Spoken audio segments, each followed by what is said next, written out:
We are awakening together. This is our weekly gathering we hold online. For more information, visit our website, awakening-together.org. We'd love to see you there. Oh, it's been some time since I've formally done a homily, and it's fun to tune in the spirit of awakening together through the various forms of connection, and yeah, it's great to reemerge in such. So yeah, it's our Sunday rising collectively online everywhere. It fits the beat of my rhythm of the tune of how it aligns with how I'd like to collectively gather, and wherever you are on the spiritual path, I'm really honored to be of service to put myself in a position where universal wisdom is being explored, and I don't want ownership, and this is yours, and we created this together. So with that being said, use this time to greet each other on the board. If you're on radio land, send a thought wave. We'll try to catch it, and we'll listen to the opening song.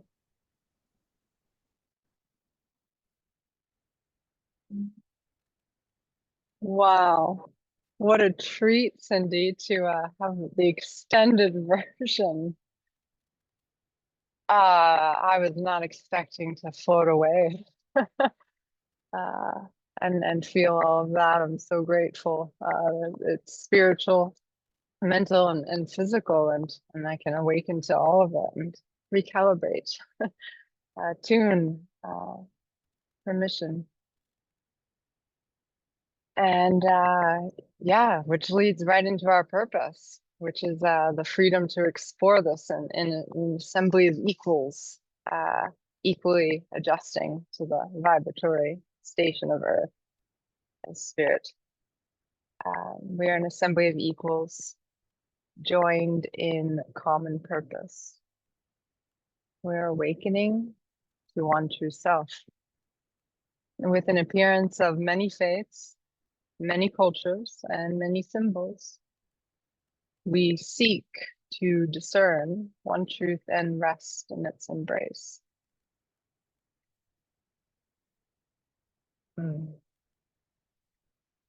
And following that, we have core values, 5 of them. And we read them as a whole and then find or be told, or however you gather your evidence and guidance, to see how that wedges in and completes the message that we're pointing to. And it showed up in the writing of the homily after I chose it in the making of it. So it was really fun to see how you put a target out and you meet it along the way. Like the Tao says, a good traveler has no fixed plans. Don't have any. So with that, I went to core value number 5, which is we accept all forms and appearances permitted through enduring awareness of self. And we live this value by honoring all appearances and all experiences while continually reflecting on changeless truth. And yeah, we'll float back to that later. For now, I'm going to hand the mic over, I believe, to Karen for the first announcement. Thanks. From there, we're going to go into what it is the opening song, which is always just like a blast to take a ride with music and see where inspiration wants to go with all of the things. And so I have the Paul Simon song, Call Me Al. So this is such an if I were ever given such a fun little intimate guidance mantra on repeat, like we all have that inner dialogue, and sometimes I get something stuck on repeat and you never know what it's going to be. And I kept getting this one called "Don't Call Me Al, Don't Call Me Al." And this was going on. It started to get congested, for like 2 weeks. I don't know, about almost a year ago. So then I finally go to Uncle Google and I go, "Don't call me Al." And then it goes, "Call me Al, Paul Simon." I was like, and I listened to it, and it came at a time where it was such an intimate Holy Spirit friend message where, I'm asking to drop into this aloneness where the attachment of relationships and structure and all these things are going, where, oh my God, I can't even ask for validation for this intimate clarity of reality. It's mine because I can't speak of it, right? And this song was like, if I ever had Ramana Maharshi's eyes to stare into, like some people have had that experience. This just became one of those songs, and as far as my adrenaline and being in the zone and the gifts that have remained in me as I purify, I love discipline as freedom. Find freedom in a discipline structure, and so I played tennis very competitively, but very purposely for awakening as well. And I would have hype up songs that brought me to stillness. So this is my Holy Spirit spiritual hype song that hopefully will bring the lightness of the cosmic giggle that the tiny mad idea really is. And yeah, so Cindy, play away. Thanks for joining me. Yeah, it's fun listening to the lyrics, just like we watch movies now with Holy Spirit. Our perception just filters it for us when needed.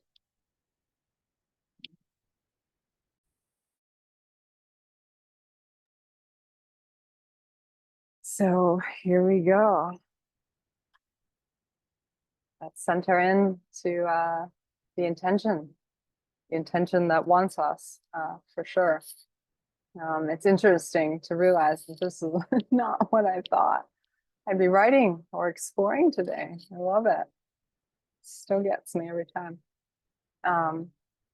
Still there's this like really strong sense of purpose, like a trust in the process that isn't tied to expectations. And as I go along, the less I plan or force it, the more it seems to unfold naturally. And you could call it faith, that faith exists, or living in truth. And today my role is to focus on what's important and to not get caught up in tempting inadequacies. And planning can help, but there is nothing compared to the trust and openness that allows the new ideas of life. So today's prayer is play. It's like an ode to the methods of storytelling that generate new from old and recount, the birth and the rebirth of the form, enchanting the formless, and nothing new we haven't been talking about, but the flavor to be worthy, so the cycle of appearances whose function is actually to dissolve even as it bears fruit for us. May these stories today serve as both the witness and the participant of this magical mission. Almost, I kept saying there's a I know there's only one, and then we make up two, but maybe there's a third option here. It's maybe there's a third none. a third none, where nothing is left and everything is you. Now that doesn't make any sense, but it feels fine. Right? So, verily I say unto you, this is Matthew. Verily I say unto you, unless ye be converted and become as little children, ye shall not enter into the kingdom of heaven. And this comes to mind in so many gusts of wind for me, and especially when I'm reflecting on what I'm like exercising into my being, I suppose, to integrate like this goalpost of a next high standard, like guiding this mind complex to drop sensations tied to the self identity, to really see that structure of separation. What do I got to lose? So like the witness is only revealing itself in the silence and rest, you know, where this mirage of separation can get punctured by not focusing on it. And it's seen through and not understood, and the container of separation needs no company. So, you know, it exposes and unfolds not for what it is or what it isn't after we're tired of it, right? Like, okay, I got the loop message. What's next? Did anyone write about it yet? And so that, you know, feel that space happening in awakening together, where it's what precedes the separation, and I'm having this wonderful experience where no story is ever going to expose how real reality is, and yet the creator brought separation to rediscover itself. So I'm off the hook also. We're off the hook. So it's stumbling as a mistake, and then it's rising as a purpose, you know. Jesus rose before he died, rose that body up to know how the coding was working. So thank you, fables and myths, and for being ironic wisdom. That gives like animals roles of egos, and sages like cotton arrows. And we find these virtues, and I have found these virtues encoded like these truths in tales, like bridging logic and the metaphysical realms of man, like the complex to the simple. We have example of Regina doing that, of like just this dropping away of the spectacular to get even more spectacular in the face of a total let go, you know. And so thank you, Regina, for the inner teaching to accept everything as it is in all forms for the purpose of awakening. Because you know, during one rotation around the sun, you became a fable in my memory bank for relation, where Regina experienced an assignment that, this is my interpretation, Regina experienced an assignment that epitomized this teaching that I am doing a lovely introduction that is so long to. And it's called Burnt Toast in my head. Dun, dun, dun. And so the task was Regina received a sandwich at a restaurant, right? And the toast was burnt, noticeably so. So there was like ample evidence to validate any reaction of discontent, right? And yet the clarity was so fierce and unwavering. Say nothing, do nothing, send nothing back, make no adjustments to the form. And the mission was bold. It was finally like at that bold moment, awaken, not from the sandwich, but from the attachment to it. There is no sandwich. Whoa. And So like this insight unfolded simultaneously. You know, sometimes you'll know that you're in for a burnt toast marathon. Other times the scent of yeast on fire eliminates the whole process of choice. You know when that happens, you know, a cycle of encounters with imperfections, and I'll know, you know, although you know the assignment, you know, like I'm waltzing into Burn Your Bread Cafe, right? I signed up for forgetting. And you fool yourself sometimes just enough, and you get really good baked goods for a while. And you forget in the dream the cafe that you entered. So, you know, you don't resist the cycle. You ask, why? Why do I remember through this? Not like, oh, I didn't hear it right, or you know, looking for the experience outside of this one. To see clearly is not to react, and to step up to the adjustment of that bold thing that feels like bravery, but it's effortless, where, you know, even as crispy toast chips your teeth and charcoals all over the cheese, like the ruin just comes and goes, you know. And it's teaching through the simplicity by exposing how complex our nothing hierarchy is. So anyway, let it be as that is, and amen to that. And so today we're doing like a 3-part thing that came to me Wednesday after I had 3 months of writing this thing called The Script Is Already Written. And it happened really fast and awesomely, and we're all surprised and grateful. And Yolanda and Jill are going to be readers in a dialogue, and I'm going to do some intro stage things.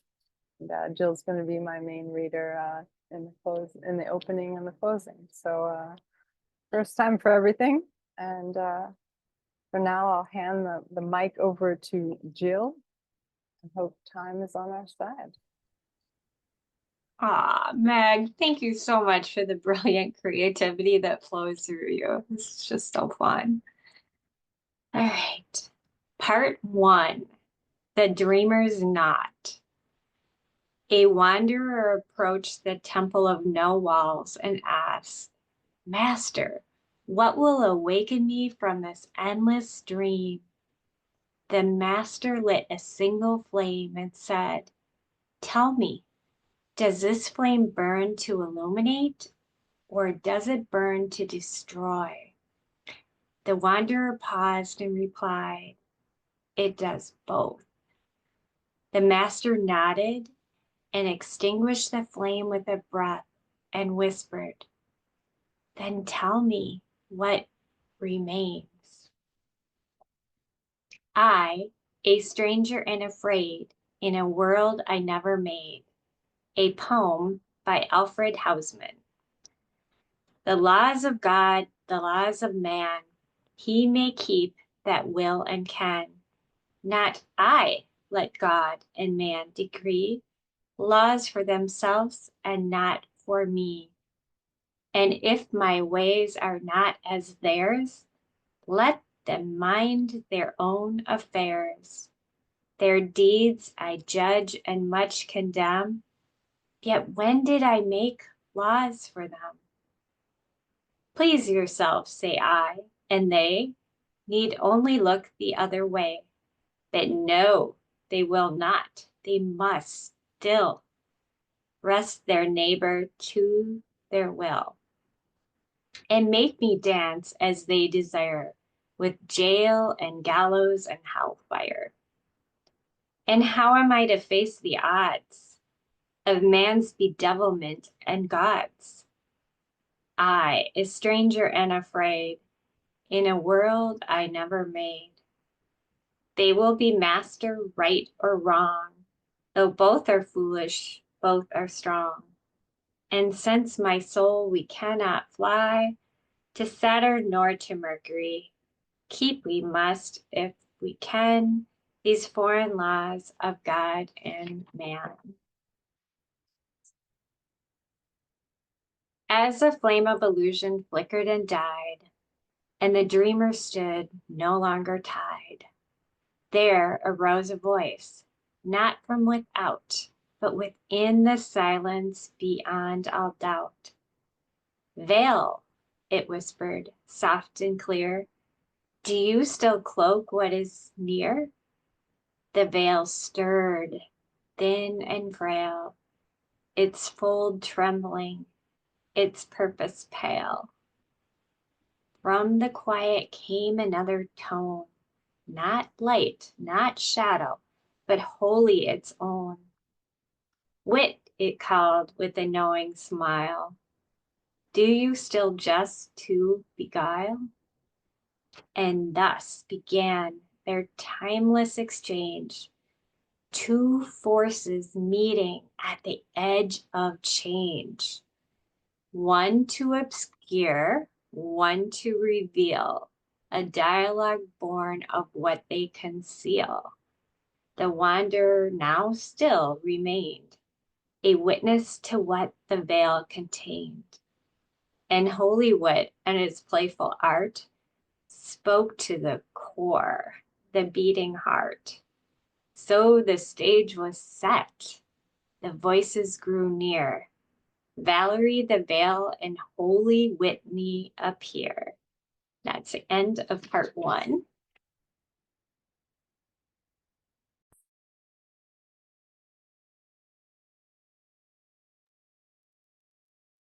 Part 2. The Sleeper and the Flame. A dialogue on illusion and recognition. This is an imagined one-act conversation between the veil, made into character as Valerie Duval, played by Yolanda, and Holy Wit, personified by Whitney Holyoke, played by Jill. Introduction. Experience is not reality, but the dreamscape of perception, a construct layered with meaning and misinterpretation. The veil arises as an archetype of separation, framing the boundaries of perception and giving context to the dream. The veil's purpose is not to deceive, but to catalyze. Its existence creates the contrast that propels awakening. Holy Wit counters this framework with clarity and sacred intelligence, not to erase the dream, but to reveal its illusory nature.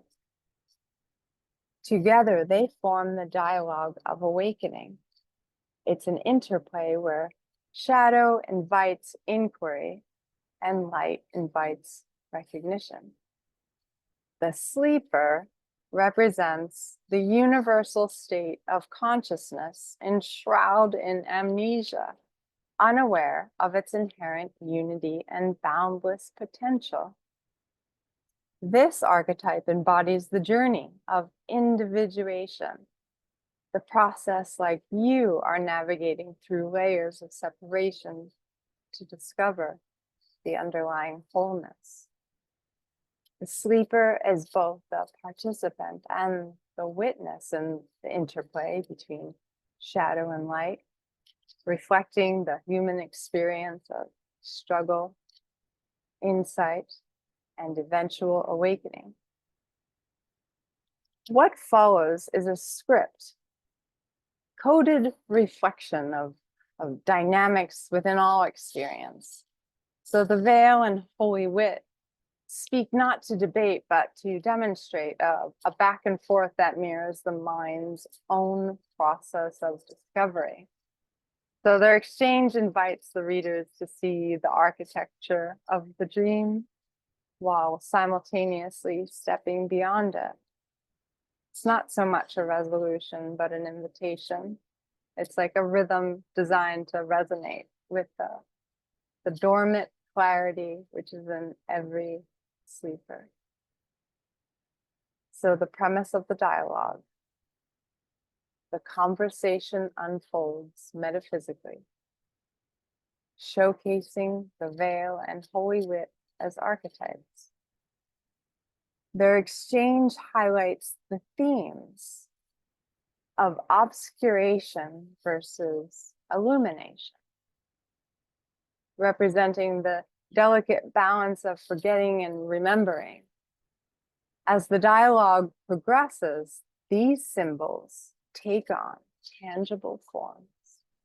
The veil transforms into Valerie the Veil, while Holy Wit becomes Whitney Holyoke. This change anchors their abstract roles for a more relatable narrative, underscoring the inevitability of awakening through this interplay of shadow and light. Scene: a boundless void suffused with oscillations of shadow and light. The veil ripples like a living shadow, its form shifting in response to unseen forces. Holy Wit glimmers in the periphery, a steady, luminous presence. The curtain rises.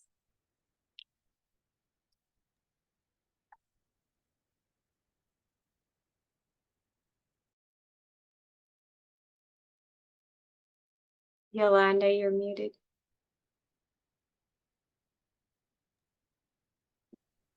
Ah, holy wit, always so steady, the perennial counterbalance to my intricate web of shadows.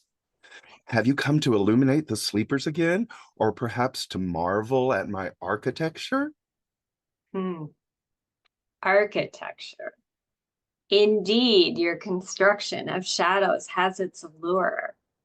But tell me, Vale, do you ever tire of building frameworks destined to collapse? Tire? Hardly. My purpose is essential. Do you ever tire of being the unrelenting glow in an otherwise compelling drama? The sleepers yearn for the dream, and I give them precisely what they crave. Without my structure, there would be no tension to ignite their awakening. That's an interesting perspective. Yet every boundary that you impose carries within it a seed of its own dissolution. Does this not strike you as paradoxical? Paradox is my currency. Wit. Without me, your clarity would have no reference, no perspective. Shadow and light are not adversaries. They are co-creators in the grand design. Ah, the great paradox of the veil. You create the maze, then you scatter the breadcrumbs to ensure their escape. Yeah, a curious kind of artistry, wouldn't you say? Necessary artistry. Contrast is essential. Without shadow, light is meaningless. And without me, their awakening would lack depth. As the exchange continues, the veil's form begins to coalesce, taking on the distinct contours of Valerie the Veil. Holy Wit similarly transitions, its luminosity solidifying to Whitney Holyoke, a radiant figure whose presence exudes quiet authority. So, Whitney, Let us ground this interplay in something the sleeper might grasp. Perhaps a story. You are fond of metaphors. After all, you are fond of metaphors. Very well, Valerie. Consider this.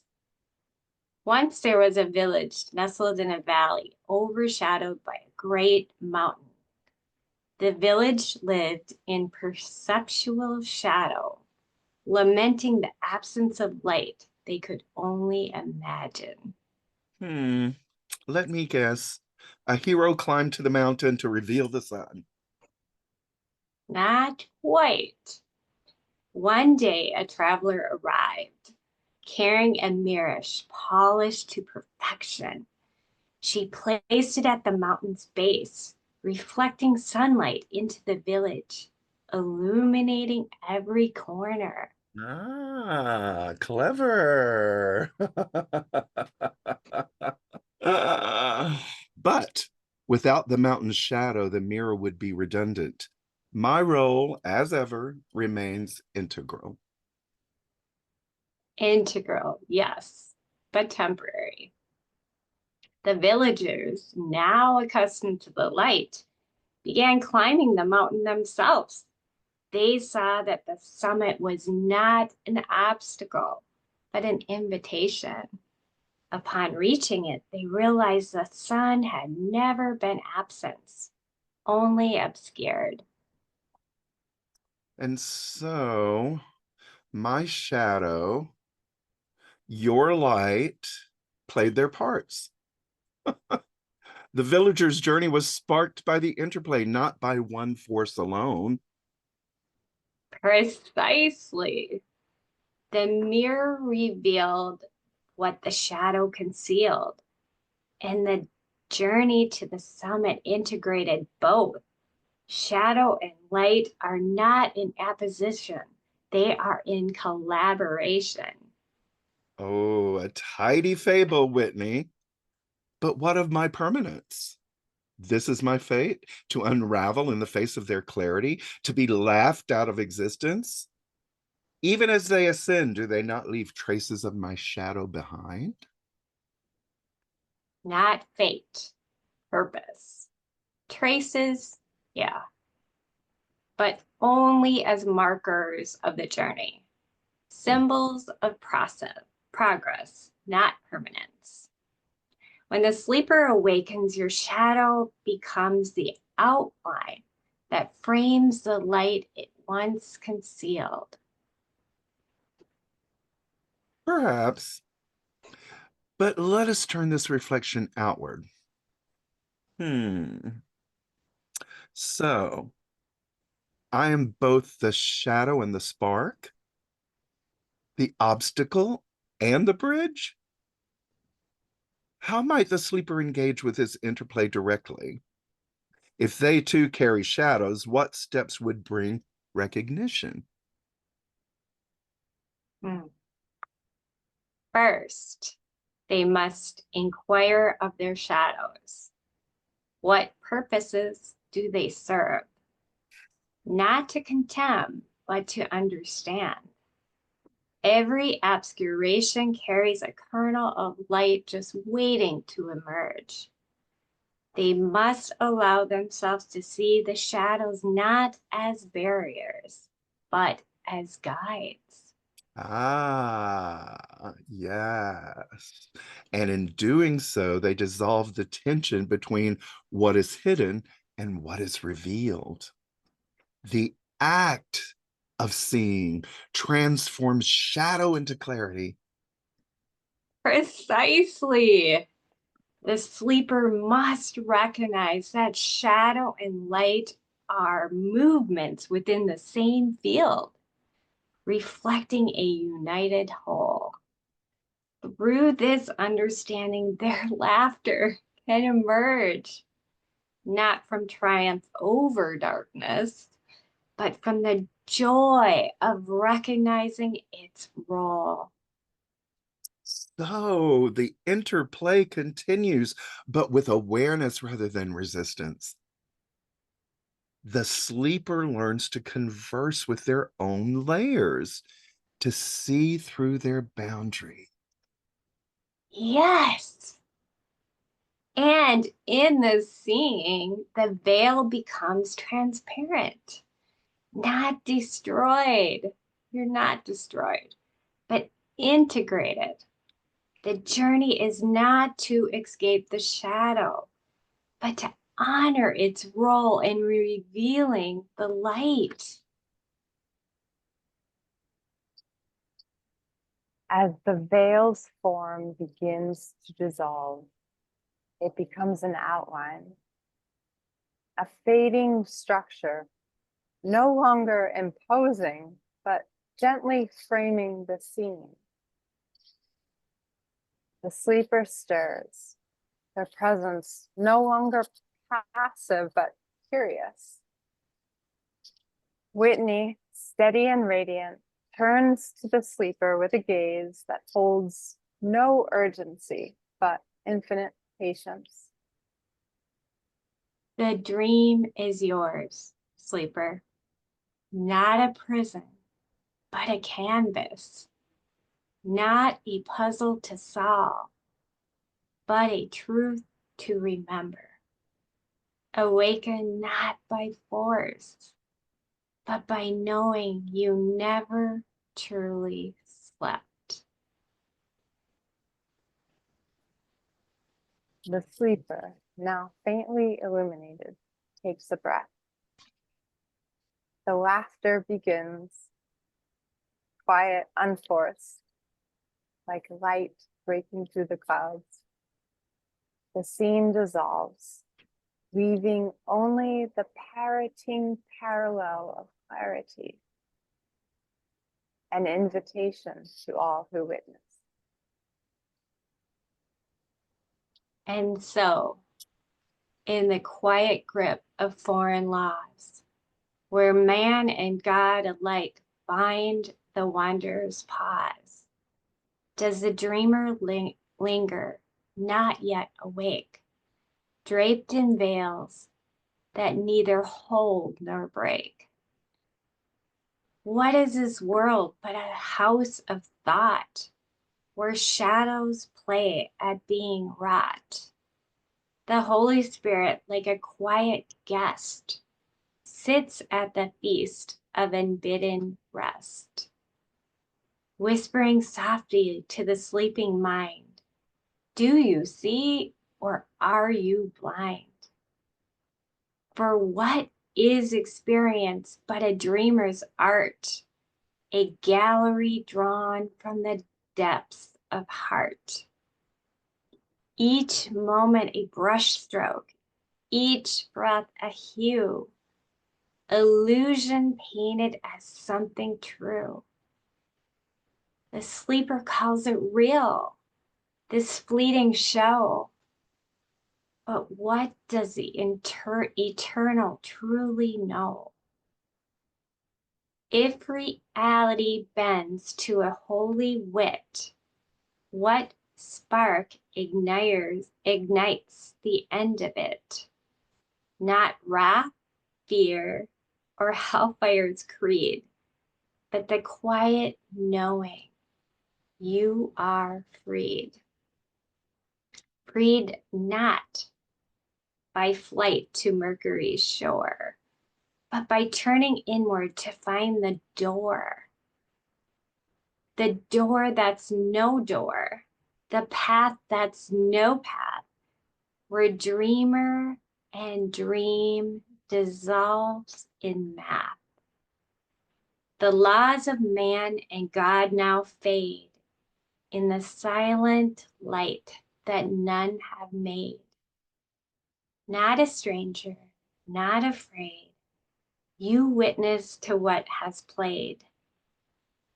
The sleeper smiles, for the joke was kind.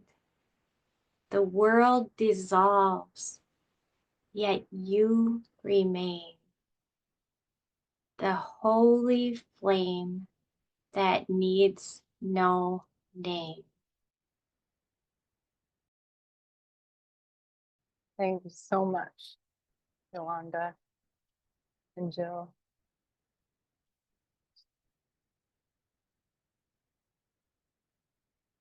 We made that. uh, it's amazing the power of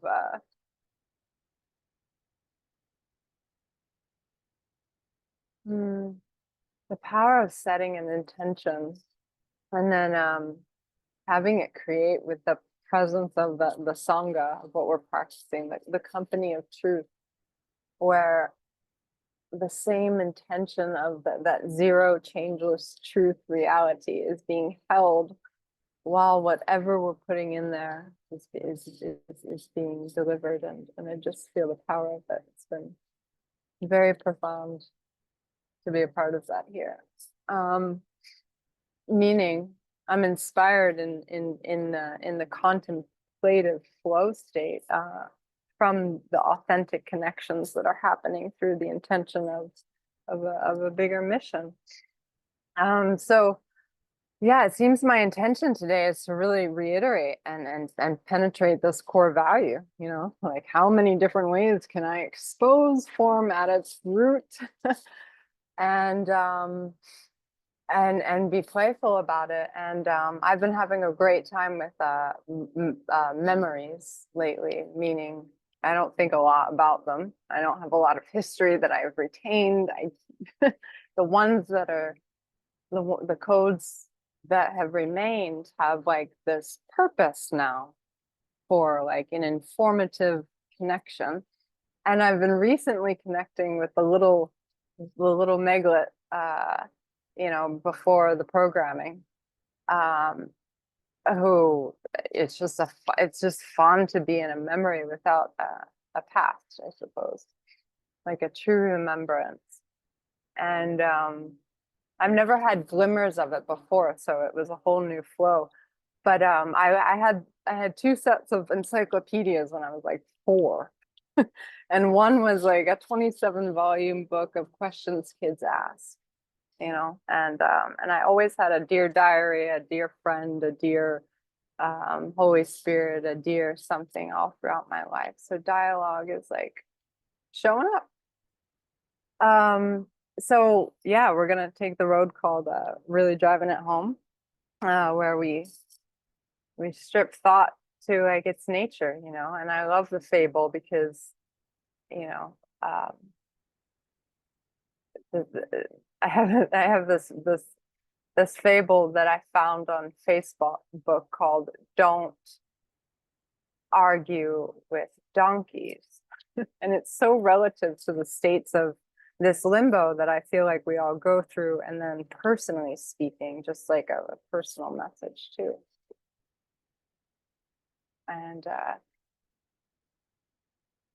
And so the fables, they kind of symbolize as these like mirrors where it's both like a folly of like the ego and the wisdom of letting go, and it's not like direct instruction. So it's bridging that abstract liminal space where we're all having visions and insights and clarities, yet we don't want that to be an experience, you know. And it's like, oh, but there's a feeling and there's a story immediately, and that rest is just you know. So maybe we can make language in that space and throw some koans in there. So this fable, "Don't Argue with Donkeys," and I remember like this is really teaching me something that I'm just reinforcing, so the learning of it disappears. And I don't mind anymore if anything goes over anyone's heads, because I have chameleonized so much for others that, you know, I have to be messy in the recalibration of that balance of integrity and grandiosity, grandeur, superior, like, you know, where's the line, man? So donkeys and tigers and lions. Don't argue with donkeys. One day the donkey said to the tiger, "The grass is blue." The tiger replied, "No, the grass is green." Their argument grew heated, so they took the matter to the lion, the king of the jungle. And the donkey began shouting, "Your Majesty, isn't it true that the grass is blue?" The lion calmly replied, "Indeed, the grass is blue." The donkey continued, "The tiger disagrees with me, contradicts me, and annoys me. Please punish him." The lion declared, "The tiger will be punished with 5 years of silence." The donkey, elated, skipped away, shouting, "The grass is blue, the grass is blue." The tiger, accepting his punishment, asked the lion, "Your Majesty, why have you punished me? The grass is green." The lion replied, "Yes, the grass is green, but your punishment has nothing to do with the grass's color. As a brave and intelligent creature, you wasted your time arguing with a donkey. Worse, you sought validation for the obvious. Never waste time arguing with those who are not interested to see reason. Seekers of truth do not argue with fools. They simply move on." So it's fun to wrap the head around symbols like that. And, only when one acts in this way do the processes of that seeking of the evolution accelerate, right? And we have this stage set for the honest beginning of faith. We're in this midst of chaos, surrounded, standing on the cliff, sheer rock face, barely a foothold, no human knowledge left. Do I ascend? Do I descend? I can't climb the rock. There's no cleft. There's no comfort. Who's my role model? That's the situation. Tiger above, tiger below. It's neither is possible. So those who choose to live a life in faith must choose to leave the cliff with human knowledge and be in that mystery,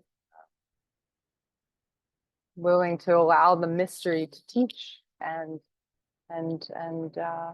I know how terrifying fear is when belief is still activated in fear, and it lessens and lessens, and then someday you're like, oh, I can penetrate fear, and then there's a whole flood of shame. Like I signed up for, and time collapses and stories unfold, and it's times of privacy and times of sharing. And I welcome everyone to find their terrain in this one map, this one beautiful map where we've been trained to compete and compare and defend our right to feel guilty. and we're going to awaken together, because if you're sitting in this room offering your time to enlightenment practices, you're in the service to others' path. Everything that happens after that choice is for the service of your atonement, which is serving the whole. And some people, there's like a small percentage of people who actually have this design to be totally in service of self. And they're in service to how bright our wholeness is. And the best thing that I can do for anyone that I still feel as an other self is to hurry up backwards and go, whoa, I can't wait to see how I made this. And start new dialogues with myself and be curious about the root of life. Where did it come from? Why are there so many meanings of love? And And yeah, open up the channel of receiving instead of branding. You know, we're here to make something we've never made before. And you know, I'll just say you're already enlightened if you're very conscious of when a shadow comes up. You want to be aware of it. It's not service to self if you're aware. So welcome to the circus. I'm so glad I don't know what time it is. Not sure if we should play the song. I don't know, Cindy, you call the shot. Song Well, and donation. we are officially over in 2 minutes. So I almost want to suggest that we open it up in case somebody wants to comment. And I did put the donation button in, and conversation can continue in fellowship. How does that sound?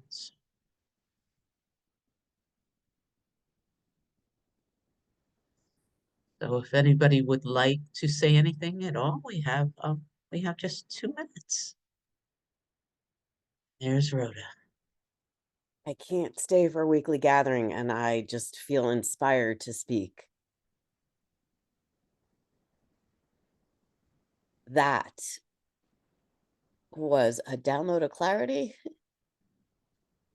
around the illusion and how we make it in ways that have never quite landed before. Literally the most perfect Christmas play ever.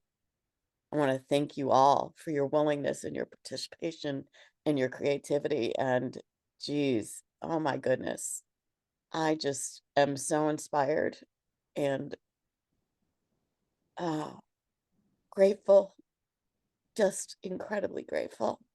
Love you all very much. Happy holidays.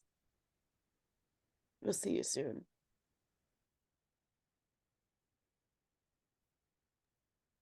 Thanks, Rhoda. And then there's Billy.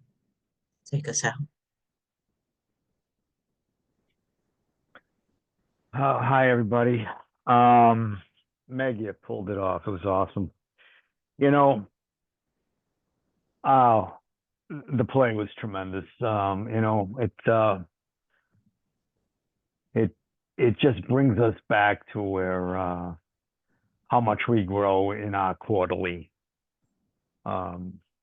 We get to see how much we grow, and every time we got to share, do a homily, and that's I mean, I grow in that quarter, you know, and the way you brought out how important Judas was to Jesus, you know, and how that shadow was, how Jesus kept on saying, you are the most important one, you know, and Yolanda was so brilliant at that, you know, driving that home, you know, and how important the, you know, I say it, you know, I say it in our Gospel of Thomas podcast that, you know, how the black sky, the dark sky, the night sky doesn't get enough credit for the stars to shine.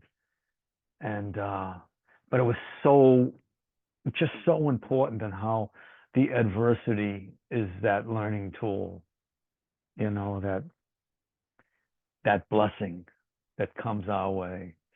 That happens for us and not to us, you know. And then more importantly, that you drove home today, that there's something even more important than the story, you know, something closer to us that you know, that's just means so much more than what goes by, and what, you know, what goes by and what remains, and this too will pass, and you know. And it was great because I'm in your life every day. I'm in your daily life. We haven't seen each other in 3 years, but we speak every day. And how you grabbed everything, like things from the Gospel of Thomas, things that like Monica shares, and you know, and Rick and all our Gospel of Thomas friends, and I just how you brought it all together. It was just amazing. I thoroughly enjoyed it, and even though I had the script here, but it was acted out was tremendous. So thank you for putting it all together. Thank you.